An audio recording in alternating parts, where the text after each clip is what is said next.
Este sábado se vuelven a ver las caras los dos equipos más grandes de nuestro país. No es solo un partido, es historia viva, es identidad, es barrio, es familia.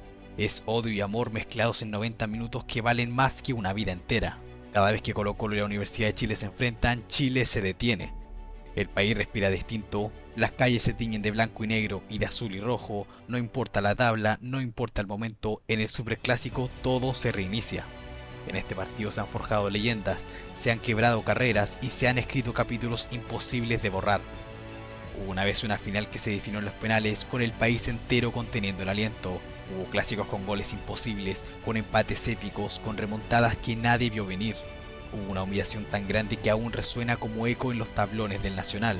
También hubo modas que parecían ser eternas hasta que se apagaron con un gol en el último suspiro. Esto no son solo 10 partidos, son 10 terremotos que sacudieron el fútbol chileno, 10 capítulos sagrados en la Biblia del Superclásico, 10 veces en que el corazón se nos salió del pecho para no volver jamás. Este es un viaje por el tiempo, por goles que desgarraron gargantas, por errores que rompieron corazones y por jugadas que se quedaron grabadas para siempre en nuestras retinas. Esto no es un ranking, es una peregrinación a los 10 partidos más salvajes, más emocionantes y más inolvidables del presente siglo. Prepárate, porque lo que estás a punto de ver no es solo fútbol, es locura, es historia, es pasión en estado puro.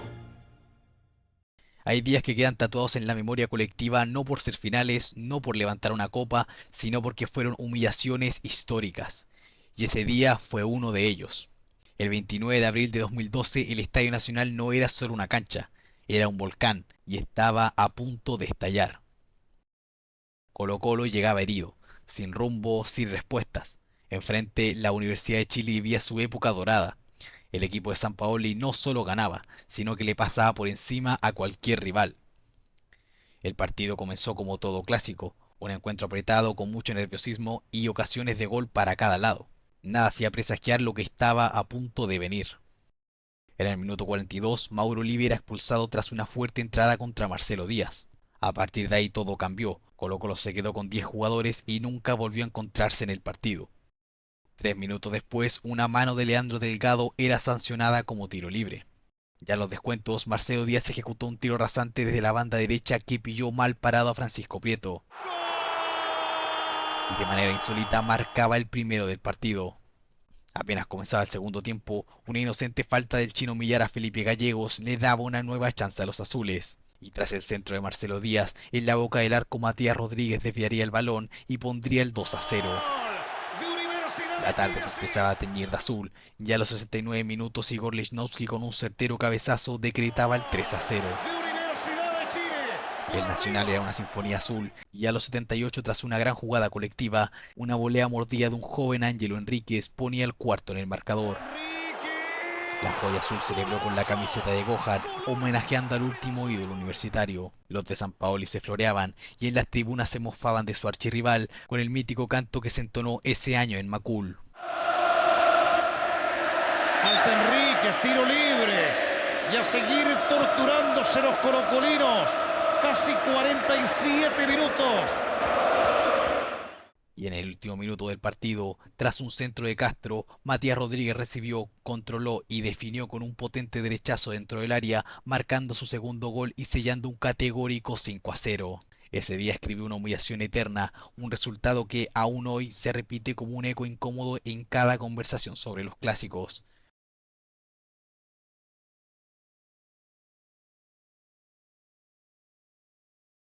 En 2007, el superclásico del fútbol chileno escribiría una nueva historia, esta vez en los playoffs de clausura. En la primera batalla de la semifinal, Colo-Colo empezó a sellar el camino con autoridad. El tempranero gol de Gonzalo Fierro y el posterior golazo de Eduardo Rubio daban la ventaja a los salvos en menos de media hora. El cacique parecía sentenciar una llave que ya empezaba a sentir un clima ardiente para la revancha.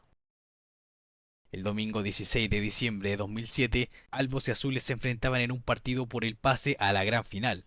El ambiente era tenso y a los 52 minutos un golazo del grillito Vizcaizacú hacía explotar el Estadio Nacional. El tanto del uruguayo estalló la ira de los hinchas azules, y poco después desde el sector sur comenzaron a llover todo tipo de proyectiles. El juez detuvo momentáneamente el juego. Con la U perdiendo, sin respuestas y su hinchada desatada, una batalla campal se estaba dando en el sector sur del estadio. Oces dio por terminado el partido y Colo-Colo avanzaba con un contundente 3-0 en el global. El Cacique siguió su paso a la gran final, donde a la postre se coronaría con un histórico tetracampeonato. El capítulo marcó un antes y un después en la rivalidad. Fue un clásico ganado con fútbol, pero definido por el caos y la violencia en las tribunas. Fue catalogado como el día del abandono nacional. El 7 de noviembre de 2010 se vivía uno de los mejores y más polémicos clásicos de la historia del fútbol chileno. Bajo una torrencial lluvia, el Estadio Nacional recibía un partido clave en la lucha por el título. Para la U y Colo-Colo a jugar. Ya vivimos el clásico 160. A los 5 minutos de partido, una falta contra Paredes le daba la primera chance a los salvos. El delantero con una zurda letal lograba batir a Miguel Pinto y anotar el 1-0 que hacía estallar los corazones salvos. Acá está Paredes. Gol.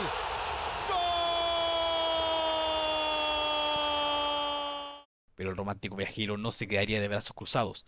Ya a los 14 minutos un centro de Marino encontraba la cabeza de Juan González igualando el marcador. Acá está Marino González. Gol.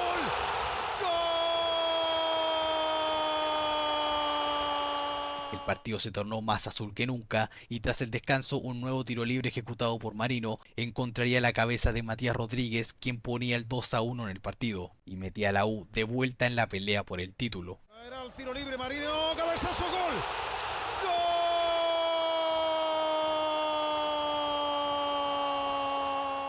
Colo-Colo buscó por todos lados y ante la desesperación se quedaría con uno menos tras la expulsión de Diego Scotti, al que se le sumarían Ezequiel Miralles y Juan González tras una infantil pelea en un tiro libre. El partido expiraba y a los 90 minutos Cámpora recibía una falta en 3/4 de cancha, y ante el insaciado aliento de su gente,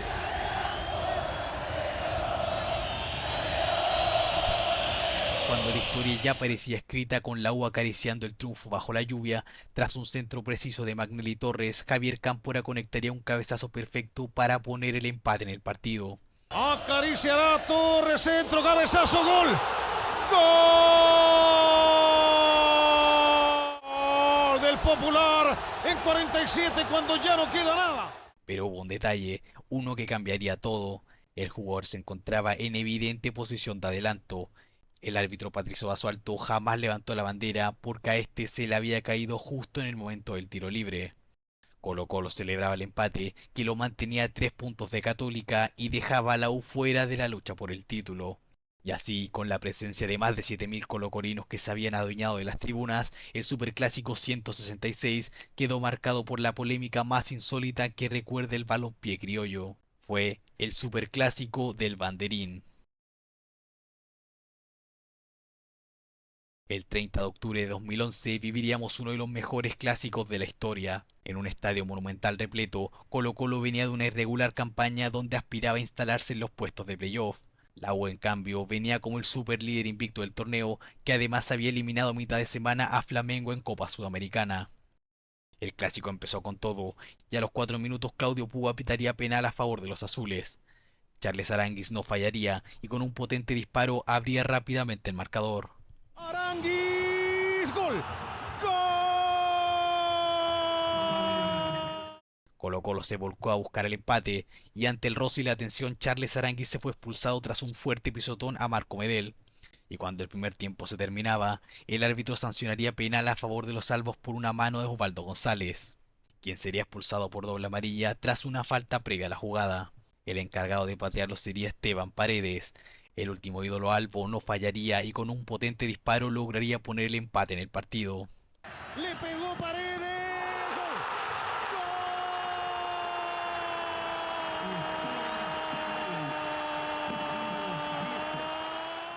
Con la ventaja numérica, el Cacique iría con todo a buscar el 2-1 y lo encontraría a los 59 minutos con un centro de Jerez que sería anticipado por Paredes tras la mala salida de Johnny Herrera. El delantero albo se anotaba con un doblete y parecía encaminar una tarde de ensueño para los albos.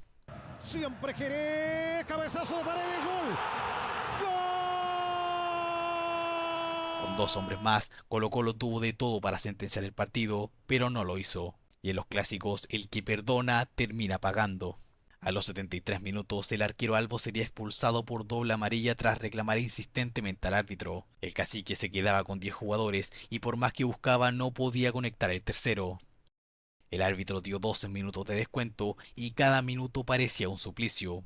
La U con 8 hombres no se rindió y al minuto 100 llegaría la tragedia en Macul. Marcelo Díaz envió un centro al área y Osmar Molinas en su intento por despejar desvió el balón hacia su propio arco dándole un agónico empate a los azules. Díaz Molina. Autogol. Gol de Universidad de Chile. La U lo celebró como una victoria, Herrera lo gritó con el alma, Sampaoli festejó en la cancha y Becaché se celebraba con sus hinchas. Molinas cayó al suelo sepultado por el error y luego en el camarín se desataba la ira alba. El superclásico de 2011 fue un huracán lleno de emociones, goles, expulsiones, penales, un autogol y un final que nadie olvidará. Fue fútbol en su versión más salvaje, fue la U sobreviviendo con 8, fue Colo-Colo cayendo de rodillas cuando ya saboreaba la victoria, fue uno de los clásicos más inolvidables del presente siglo.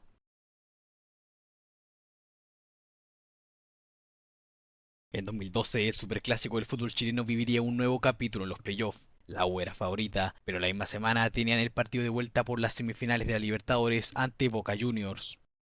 El Cacique aprovechó esto y en el partido de ida con una intensa lluvia en un vacío monumental, los goles de Paredes y Ravelo daban la ventaja al Cacique en el primer partido, que terminaría con la expulsión de Esteban Paredes, quien se perdería el encuentro de vuelta y así se despediría de Macul para emigrar al fútbol mexicano.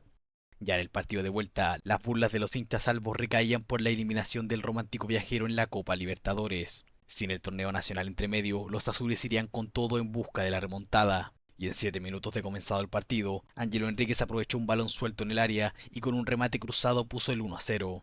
Viene la U, Enríquez. ¡Golazo!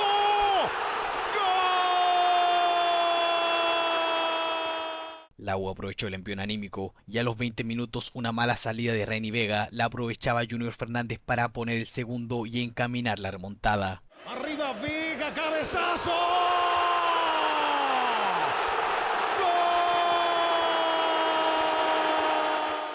Colo-Colo fue a buscar con todo el gol que le diera la clasificación, pero la U no bajó el ritmo del partido. Y a los 81 minutos, Junior Fernández recibió un pase preciso de Marino y el delantero azul definió con clase y puso el 3-0 en el marcador. Junior no puede liquidar Raúl, acá está. ¡Golazo!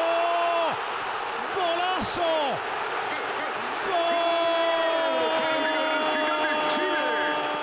La U sentenciaba el partido, el Nacional vibraba y Colo-Colo estaba noqueado y se quedaba con 9 hombres tras la expulsión de Mauro Livi y Gonzalo Fierro.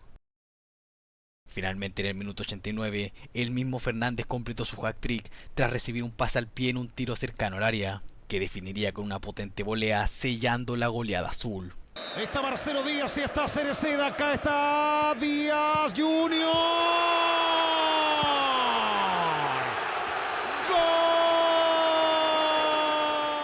El pitazo final no solo marcó el fin del partido, sino que el cierre de una obra maestra futbolística. El clásico no fue solo una victoria, fue la U escribiendo con fuego su superioridad. Fue un equipo que creyó cuando estaba contra las cuerdas. Fue la venganza perfecta. El 2011 fue un año que se tiñó más azul que nunca y el 2012 iba por el mismo camino. Pero hubo una fecha que terminó con el ciclo más exitoso en la historia del romántico viajero. El 21 de octubre de 2012 se vivía una nueva edición del Superclásico, esta vez en el Estadio Monumental. La U venía puntera en un torneo muy parejo. Colo-Colo, en cambio, dirigido por Omar Labruna, venía recuperando algo del carácter que había perdido con el tiempo. La U no ganaba en el Monumental desde el año 2001 y este parecía el momento perfecto para romper esa racha. Desde el primer minuto el partido se jugó como una final. La U tenía las más claras del partido, pero a los 32 del primer tiempo Eugenio Mena sería expulsado por doble amarilla. Tras esto el conjunto albo salió con todo en busca de la victoria y Carlitos Muñoz avisaba estrellando la pelota en el palo y con un cabezazo que hizo temblar los corazones azules. Colo-Colo se acercaba y comenzado el segundo tiempo un gol de Muñoz era anulado por evidente offside. Los azules tuvieron su chance en los pies de Castro y también en los de Enzo Gutiérrez. Unos minutos después, Johnny Herrera le ponía un candado a su portería tras tapar un potente disparo de Mauro Livi. Pero sería Carlitos Muñoz el que encontraría la llave, y tras un centro del Pampa Olivi, el delantero Albo controlaría con el pecho y metería un violento disparo al ángulo inatajable para Johnny Herrera, poniendo el 1-0 en el partido y desatando la algarabía en Macul. Está solo Muñoz. Muñoz.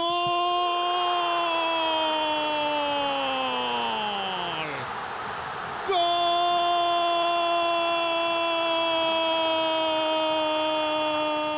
Tras esto la U se desordenó y poco después Carlos Muñoz y Johnny Herrera verían la tarjeta roja tras un encontrón en el área. El árbitro finalizó el partido y el Pancho Prieto sería expulsado tras gestos provocadores hacia la barra de la U. Un gesto innecesario, pero que fue para muchos el reflejo del desahogo. En un año de humillaciones, por fin cobraban revancha. Ese gol de Muñoz se convirtió en símbolo de resistencia, de orgullo y de identidad. Ese 21 de octubre de 2012 quedó marcado para siempre, porque a veces el fútbol no se trata de levantar copas, a veces basta con recuperar el alma. Y esa tarde en Macul, la moda por fin se acabó. Dicen por ahí que no hay mal que dure 100 años, y durante 23 Universidad de Chile entró al Monumental cargando con una cruz. Jugaban clásicos y perdían, jugaban bien y perdían, dominaban y aún así perdían. El Monumental era más que una cancha, era una pesadilla azul con forma de estadio. Pero el 10 de marzo de 2024, esa historia cambiaría para siempre. La U llegaba con la esperanza renovada, con Gustavo Álvarez como DT, el equipo había recuperado algo que parecía extraviado. Colo Colo por su parte venía con dudas, con desgaste y con la presión de mantener el invicto del Monumental. Nadie esperaba que esa tarde quedaría marcada para siempre en los hinchas azules. Desde el comienzo la U jugó con temple, no se achicó y salió a jugar de igual a igual sin miedo a la derrota. Y a la media hora de juego vendría un gol que quedaría para la historia. Un centro desde la derecha era cabeceado por Israel Poblete, que fue ayudado por un rebote y la muy floja reacción del portero Albo. Colo Colo salió a matar en el segundo tiempo, pero no encontró la claridad para igualar el marcador. La U defendía con alma y corazón, y cada embestida Alba se encontraba con un sólido Gabriel Castellón. El partido no dio para más, y cuando el árbitro pitó el final del encuentro, los azules celebraron como un campeonato. No fue solo un partido, fueron más de 2 décadas de tortura. Fue el momento en el que la U reescribió la historia, el momento en el que la maldición por fin se acababa. La U volvió a ganar en Macul y dejó de mirar al Monumental como un fantasma para verlo como el lugar donde al fin se hizo justicia. El 15 de abril de 2018, el superclásico del fútbol chileno vivía una nueva edición en el Estadio Nacional. Colo Colo venía en una crisis de rendimiento, Pablo Guede tambaleaba en el banco, cuestionado por la prensa, por la hinchada, incluso por sí mismo. La U venía como el líder del torneo, y en la previa los azules se mofaban de su archirrival por la derrota ante el humilde Delfín por Copa Libertadores. El encuentro no tardó en encenderse, y a los 6 minutos tras un error en la salida Alba, Pinilla aprovecharía un rebote de Orión tras un tiro de Soteldo y ponía el 1-0. El partido empezó un ida y vuelta sin parar, y a los 33 minutos tras una gran jugada colectiva, Esteban Paredes ponía la igualdad. Y apenas comenzaba el complemento, Valdivia filtraría un pase preciso para Paredes, el goleador Albo se sacaría al defensa con la diestra y con la zurda marcaba un golazo de antología que dejaba vencido a Johnny Herrera. Un golazo histórico que marcó el partido. Los jugadores azules empezaron a perder la cabeza y Jambo se iba a camarines tras un violento manotazo, que provocó la ira de Mauricio Pinilla, quien tuvo un fuerte encontrón con el lateral. El partido se descontroló por completo, y a los 82 minutos Lorenzo Reyes se iría expulsado tras un fuerte manotazo contra Opaso, quien también vería la roja por presunta provocación. El partido expiraba y la ilusión azul se consumió cuando Valdivia nuevamente se vistió de mago y tras un tremendo pase filtrado, Claudio Baeza sentenciaría el partido picando la pelota con un toque sutil, marcando el definitivo 3-1 en el Nacional. Silencio absoluto en la U, algarabía total en los salvos. Colo Colo había hecho mucho más que ganar, cayó cada burla de su archirrival con goles y coraje. El cacique resucitó y demostró que incluso en su peor momento nunca se le puede dar por muerto.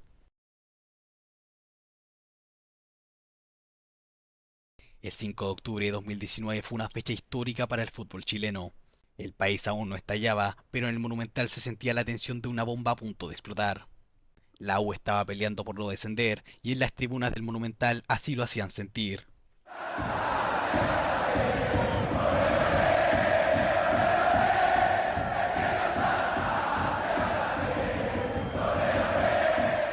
Colo Colo-Colo, por su parte, lejos de su mejor versión, confiaba en su historia y en la mejor arma que tenía, Esteban Paredes. La U golpeó primero en el clásico y Gonzalo Espinosa aprovecharía un insólito penal de Iván Rossi para poner en ventaja a los azules. El partido siguió parejo pero sin claridad y apenas comenzaba el segundo tiempo, Leo Fernández tuvo en sus pies el segundo del partido. Y tras cartón, Suazo alcanzaría un pase de Mouche y con un potente zurdazo volvía a poner en tablas el partido. Y a los 65 minutos, Mouche aprovecharía un rebote y le cedería el balón a Paredes para que el delantero Albo pusiera su nombre en los libros de historia del fútbol chileno, dando vuelta al partido y marcando su gol número 216 en la primera división. A los 75 minutos, el delantero Albo sería sustituido bajo una ovación monumental. Pero el cacique se dormiría y ante una salida rápida de los azules, Ángelo Enríquez empataría el partido con un potente disparo clavando el balón en el ángulo. Minutos después el propio Enríquez tuvo el tercero, pero su pierna menos hábil le jugó una mala pasada. Y cuando parecía que el clásico terminaba igualado, en el último minuto del partido, un centro desde la derecha era cabeceado por Julio Barroso y tras un rebote se colaba en el arco y ponía el 3-2 en el partido. Colo-Colo ganaba un nuevo superclásico como siempre lo hacía en casa. Pero esta vez el resultado fue apenas un detalle, porque ese día no se celebró solo una victoria, se celebró una eternidad. Con un gol que no fue solo un gol, fue una marca eterna de Esteban Paredes.